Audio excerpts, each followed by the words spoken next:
So I've been debating on making this video for the last few days, and I'm just going to go ahead and make it. I have several other videos that go into very good detail of what's been going on. The truth of the situation is we have been talking, and I have proof of that. Going backwards, before April 14th, my Chrome account got hacked. All my private diary entry files, things that I've been saving for a very long time, disappeared. In that were details like what I would name my children, what I wanted to name my children. There were pictures of my ex-girlfriend and I together. The one that I took the night we made it official in her living room. There were some others when I was in her bedroom, thus, headboard selfies. There was a bunch of other ones. Nothing dirty, but they were screenshots of important conversations that we had. Things we wanted to do, vacation, It's basically a video diary. There was a video well in there of who I want to get what when I die, blah, blah, blah. Everything's gone. Everything. Now, up until the week of Easter, I had not shared her name with anyone online except for my best friend, who I also know in real life.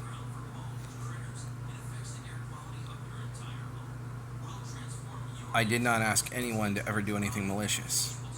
One friend, the week of Easter, when I started filing, and I was losing it, and that friend refused to help me.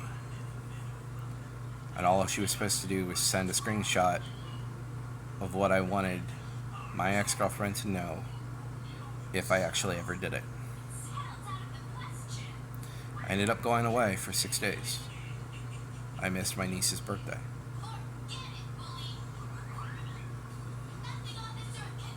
Finally got out. I have a heart condition because of all the stress, everything going on. Doing structured counseling, therapy, everything. Trying to get better. The text messages were still coming through every now and then,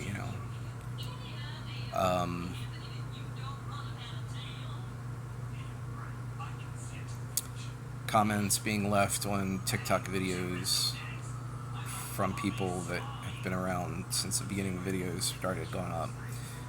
My Instagram's constantly getting flagged even though I'm not posting anything. Posted one video on Instagram, which would have been on what would have been our 6-month anniversary of me at sunset saying goodbye.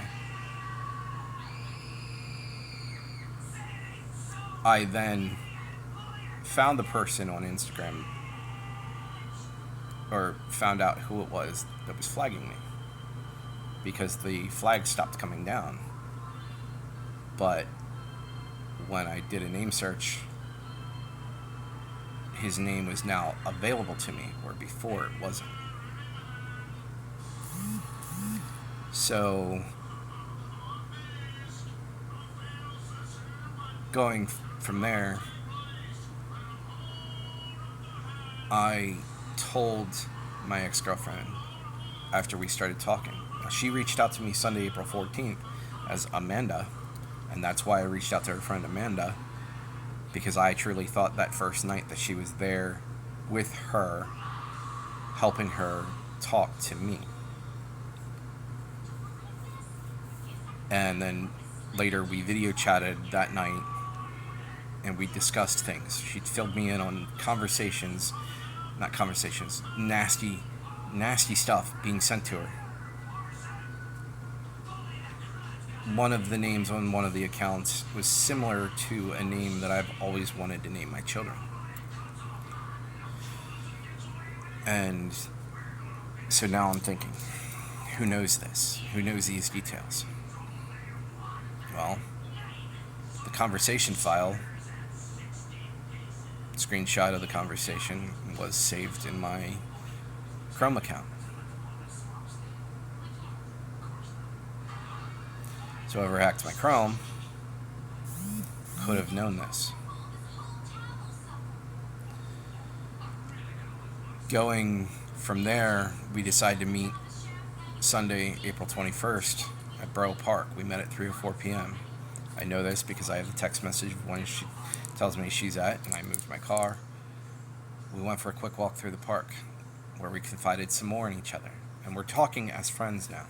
Not really friends, we're just sharing what's going on. We both admitted that we still had very strong feelings for each other and that it's just a total messed up situation all around. We did walk very briefly in hand while we shared emotional details. She filled me in on more of the things that were said, and I felt sick to my stomach that she was going through all this. And that later added to the insecurities and whatnot on my behalf. And I am an insecure person. I am also a very concerned person. I worry about things that I shouldn't need to worry about.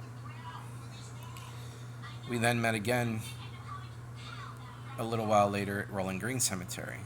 We met, she parked behind me, I gave her her dragon drink, and we walked and talked.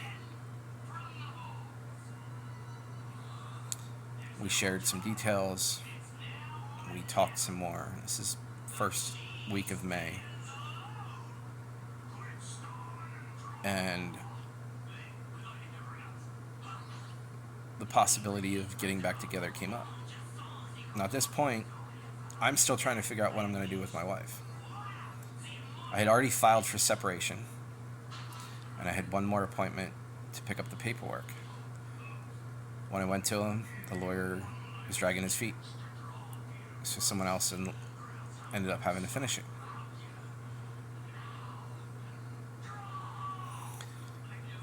I was ready to hand the paperwork to her, the wife. So my ex-girlfriend and I are talking, and she brings up about going away for a weekend. And if you look on my Facebook, you'll see that I had posted about good campgrounds in the area that I wanted to take her. So I found a campground near Harvey's Lake, near Knoebels, and I plan to take her, which would be next weekend. This is close to her birthday, because I don't really know exactly when her birthday is, and after my birthday. It's a whole nother story. Now, I did confide in one friend that I was talking again to my ex, because she had said about wanting to be friends with the same person, and I needed somebody to confide in and talk to about what was going on in my head and what's going on, everything else. And while I'm trying to find a new place to live, when I handed her the papers and everything, the girlfriend and I even talked about moving into her house. I even talked to my brother about remodeling it for us. We talked about everything, and then that Monday came. This particular Monday, she sends me, I'm at the hospital with the wife, getting her ear infection taken care of. Text messages come through, and I kind of ignored them, and then screenshots. So as soon as I was available, I started calling and texting this number. Now, I had already sent the phone number to a friend of mine that started tracking the location of this number. At the time I sent him the information, it was in Harrisburg. When I started calling and responding, it was coming across the South Bridge. Shortly thereafter, while at the doctor's office in Camp Hill, he calls me from her phone, wanting to know how I know about the number and why I'm texting it back. And I didn't fill him in. Because if this scenario ever happened, her and I had already discussed it. Deny, deny, deny. And I told him exactly what she asked me to tell him. We're not together. We're not talking, blah, blah, blah. He couldn't figure out how I knew about the number. Well, I knew because she had sent me the screenshot of what was sent to her. And while I was talking with him, my friends were tracking this number. Now, I'm not accusing him or her, but that number was also in Harrisburg, or in Camp Hill, around the same time they were. And a little later, within a few hours, went back over to Harrisburg and then went offline. Sometime shortly after crossing over the river, the number disappeared for good. It's one of several numbers that I've turned over that's being watched. And these text apps that illegally use people's phone numbers are good, but they're not that good. They can be tracked and watched.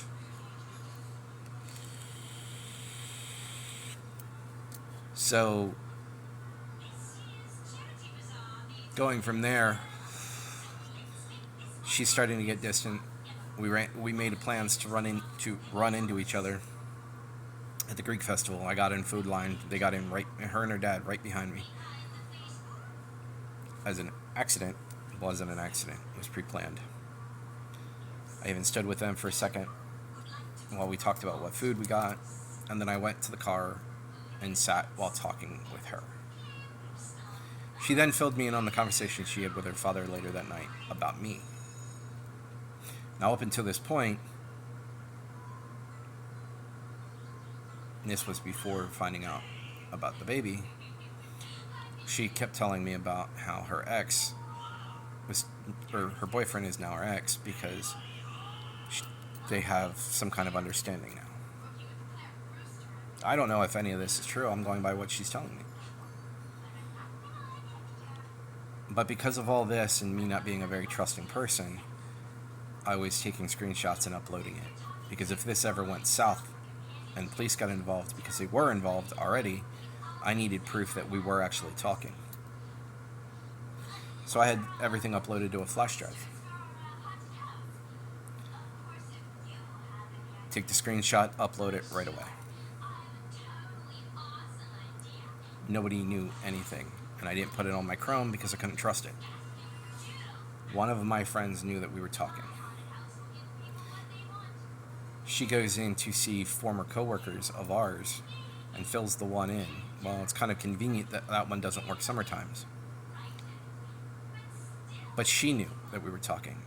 And I didn't tell her until she told me that she knew that we were talking.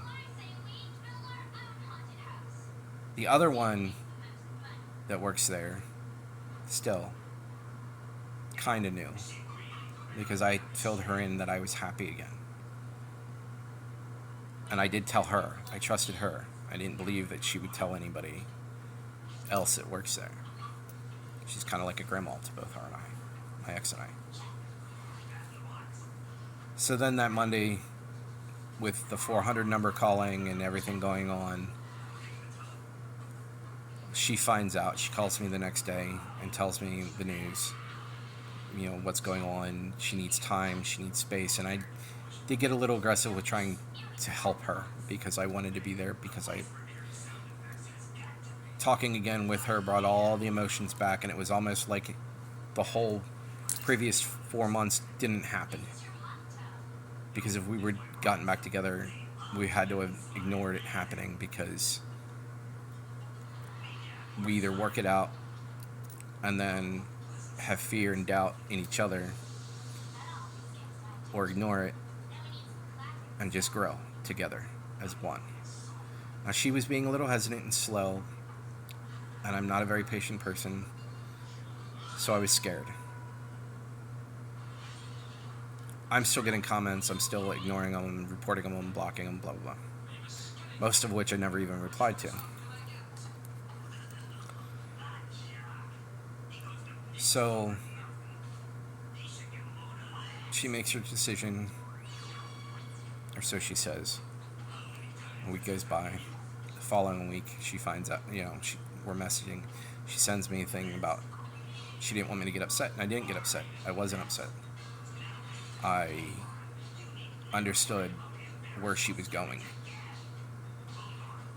I understood what was going to happen. Our conversations got shorter, a few more days apart from each other, but we're still talking during the week while she's spending time with him on the weekends. The first wedding weekend comes, or so she told me what it was, and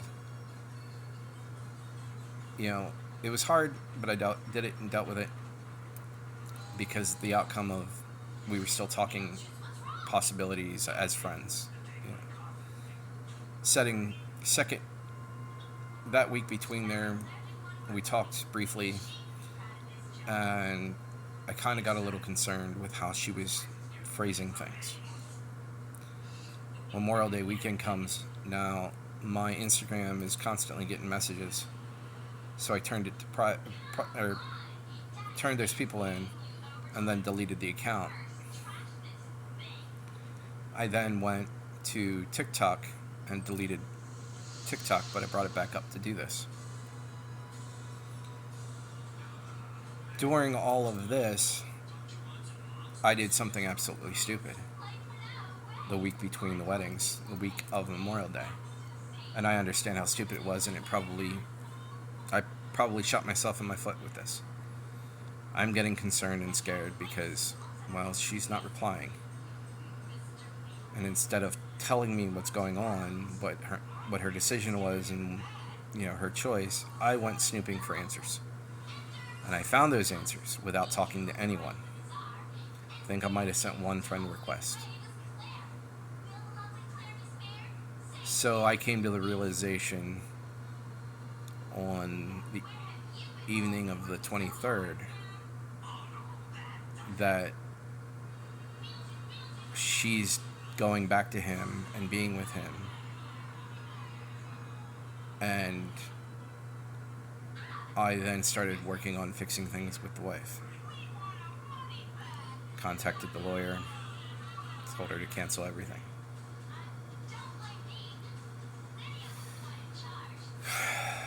Costly mistake, ever filing in the first place.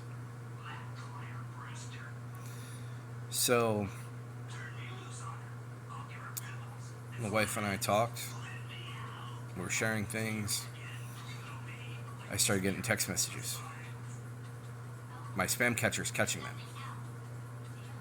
There's photos that the spam catcher won't download now. My other phone,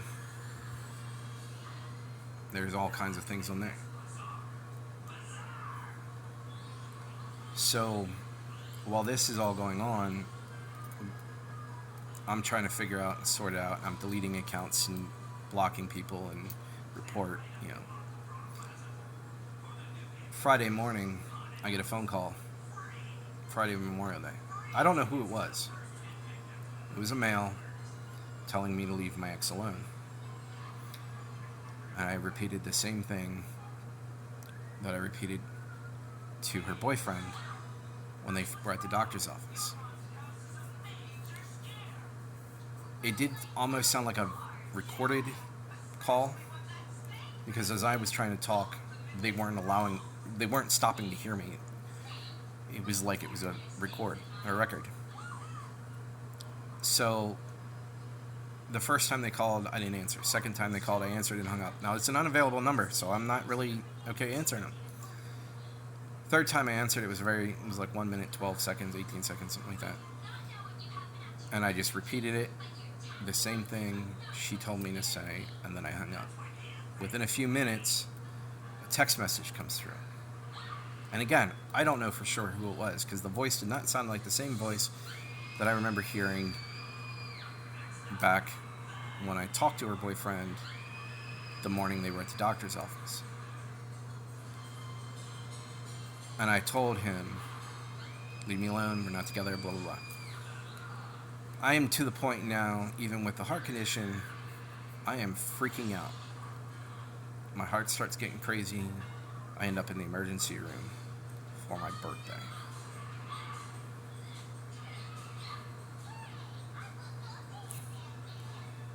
So I gave her space, like she needed. Tuesday or Monday rolls around, I figured she's with him because of the holiday, blah blah.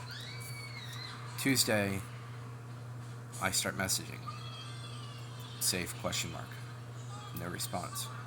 I'm really getting worried because Monday night I had a very bad dream about something bad happening, and I do believe in dreams and premonitions, and I got scared and worried. So I reached out to her best friend. I have proof that we've been talking.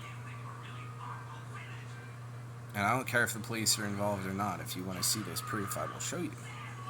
I'm not going to upload it. I'm not going to do anything because I would have to edit out all the phone numbers. But the truth is, we've been talking. That's how I found out about the tuxedo. That's how I found out about the blue gemstone ring on her ring finger, because I jokingly said about being an engagement ring.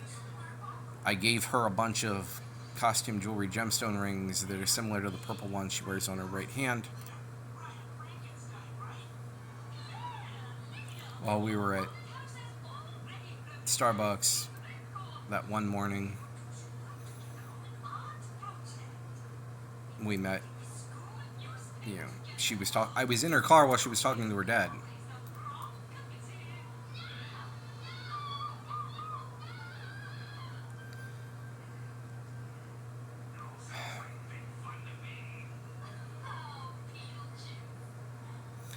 So, yes, we talked. We shared a lot of emotional things. We did discuss the possibility of getting back together. Because of the news she found, I don't think that's ever going to happen. Even if the possibility of what could be isn't going to happen now because I screwed myself up. And I know she can't trust me, and I'm never going to truly, really trust her until I can see it in person. And that is why I got a little aggressive about wanting to be around her and spend time with her. I wanted her dad to know that if that way it would be safe for me to come and see her, pick her up, go out and spend time with her. Now, meanwhile, we're both still trying to find new jobs. I'm closing down my store. I'm still trying to find a new place to live. And all of this.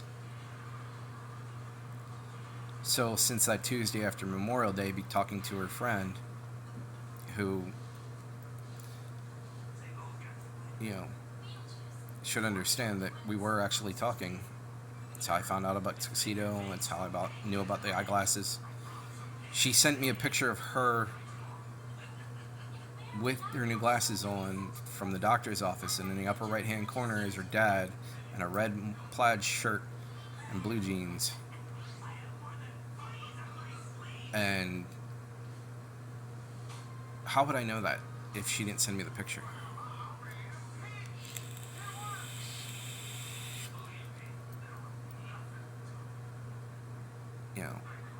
I wasn't trolling her, I wasn't stalking her up until the week before Memorial Day when I went looking for answers.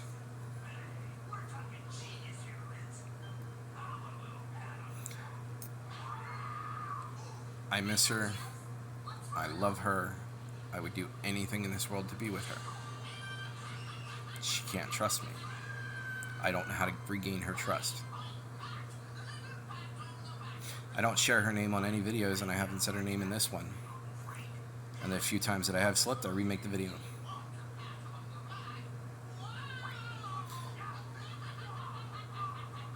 The only people that know her real name are around us in real life.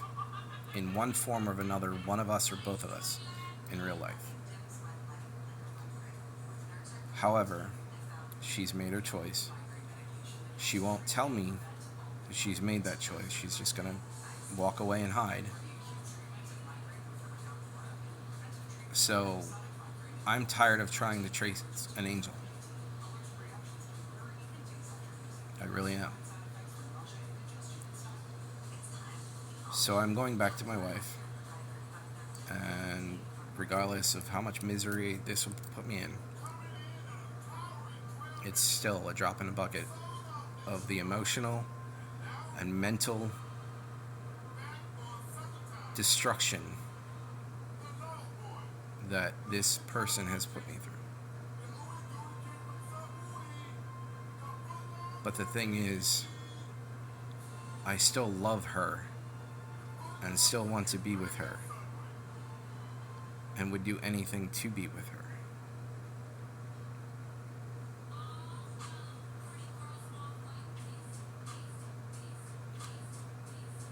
But she doesn't want me. And if she does try to come back, it's going to have to be 100%. We tell everybody up front that we are together. No hiding it. No more running around secrets. Whatever happens, happens. If I have to get a hotel room for a few days, whatever happens, happens.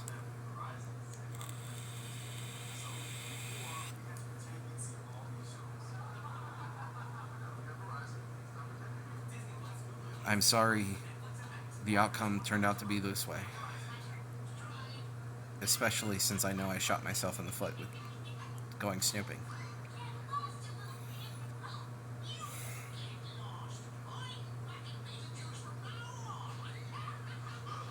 And like I said, the other videos go into extreme detail of everything that I just summarized.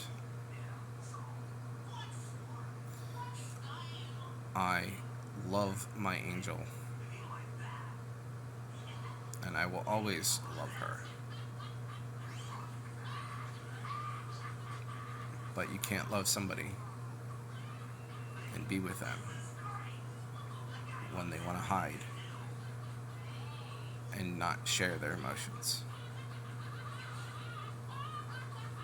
All it's going to do is destroy you.